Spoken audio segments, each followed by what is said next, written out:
okay? And you apply for the permit, and you're doing everything according to oil, theoretically, all right? There should be no reason why the neighbors in your neighborhood would be entitled to a meeting with you to say, hey, Mr. Conlon, explain to me exactly what you're doing with your home. Okay. All right? Just in the grand scheme of Right, things. right, but And this no one's variant, telling this triggering of a variance that was mentioned, I Right. assume that involves a hearing. That involves a public hearing. a That is public hearing. absolutely correct. That is absolutely correct. So- You so- would be notified and things of that Before nature. the So- zoning board of appeals. So if there is something that is outside of the building code, then that would trigger a variance, and then we would, then our I opinion. wouldn't go that general, I mean, but if it's something involving either uses or sizes, bulk variances, then that goes before zoning. But There- any- For example, there is- just for example, if in a residential area, you had a plan and you put in what would be a non-use foundation, and you put in something that used that foundation and used all the rest of the area around that foundation that triggered the square footage Correct. to exceed. You're gonna need a variance Then for you floor need a area. variance, then you get a public hearing. I'm sorry, I need to step on you. Correct. That's correct. Okay, got it. All right, thank you. You're welcome. Just name it again for the record, By the way, Mr. Ken, Mr. Rowan. if you want to take a friend to the meeting with you, with the building inspector, you of course can do that. Mark Marone again, 20B Lancaster. I think that, after last time, the last meeting and this meeting, there's a lot of concern with the residents around One Carroll about the use of the property and what it's being used for, which is fine. But now with this giant expansion and major construction job going on, what it's going to be used for. And we're here voicing our concerns to you people who are supposed to help protect us and our properties. And I'm appealing to all of you to go sit down with the building inspector, go drive by the house, look at the hole in the ground, and you look at the building, open the building file maybe, it'd be a good idea. Obviously, nobody opened it yet, which I kind of was surprised at, because we voiced our concerns last week, and obviously you want deaf ears. So I would appreciate if you guys open it, let me finish. No commentary. Okay. Please. I have a lot of comments, I can say what I feel. No. There is a Okay. decorum in this body, Mr. Okay, Morone. so what I'm asking is that you guys open the building file for One Carroll, look at the plans, okay? Evaluate it and go to the building inspector and say, hey, is this right? And that's all we're asking. Thank you, sir. And hopefully it will be done. Sir, name and address for the record again. Tony Verso, 40 Wilshire. Yes, sir. You said you wanted to change the zoning about religious houses of worship and so forth. Neighborhood houses of worship. Okay. Yes. What is the requirements from the state and also the county? Are we the same as them, or are they different? The state and the county do not provide zoning codes for local municipalities.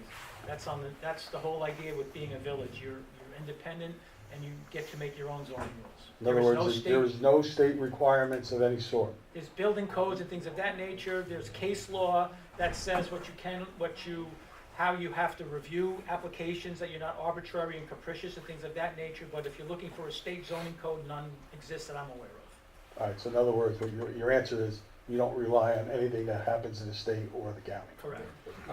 Unless it's a court, Excuse me? unless it's a. Case law. He said Okay. case law. Also, when there's an application for the planning board, the zoning board, or the village board, when we review applications, all the county planning gets a copy and they get to comment on that particular project. So, That usually has to do with traffic, that usually has to do with sewer, Right, so water, I things of that understand all of nature, that. not zoning.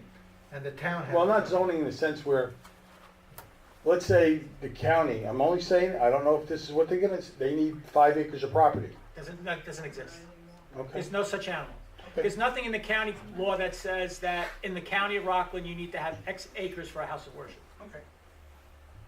Name and address for the record, please. Lee March Grayson, 52 Wilshire Good Drive. evening, Mr. Grayson. Good evening.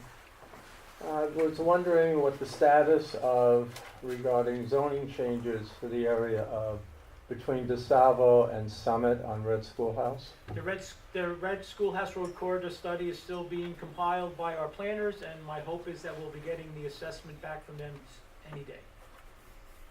And will those results be accessible by the public Of course, on the website? yes. Thank you. You're welcome.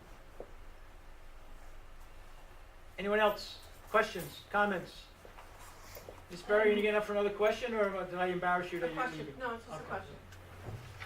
I make sure you weren't getting a glass of water. I No, don't yeah. It's not Renee murder. Berrigan. I drink it all the time. It's not that bad. 43 Summit Road. In regards to speeding and stuff like that, my road is a very well-traveled road. I was just wondering, can we put like stop signs in the middle of the road? No, you can't put stop signs in the middle. Like the corner of Hamilton and Summit, can you do like stop signs there to at least slow down the people? The traffic control in the village has to follow traffic laws and parameters.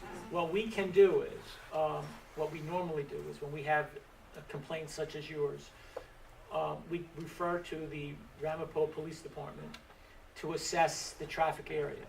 Because there are instances where stop signs, yield signs may not be appropriate for whatever reason, for traffic purposes. And they're gonna say it's really not appropriate for that spot.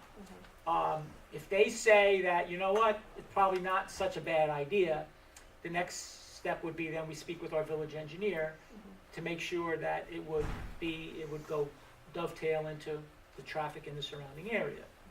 And then if he's with it, then we have no issue with that. So it's worth us to put forward to Ramapo PD, who in turn, if they're positive with it, to go to our village engineer, and we would take it from there. But it's not just a matter of us planting a stop sign or a yield sign. It's not that easy for us. No, I knew there was a process, but I didn't know if it was, The process starts just like Followable. you're doing here. okay, Thank you. thank you.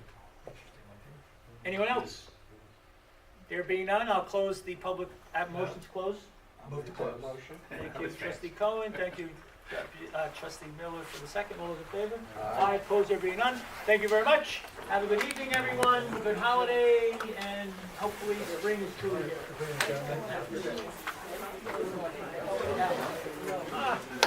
here.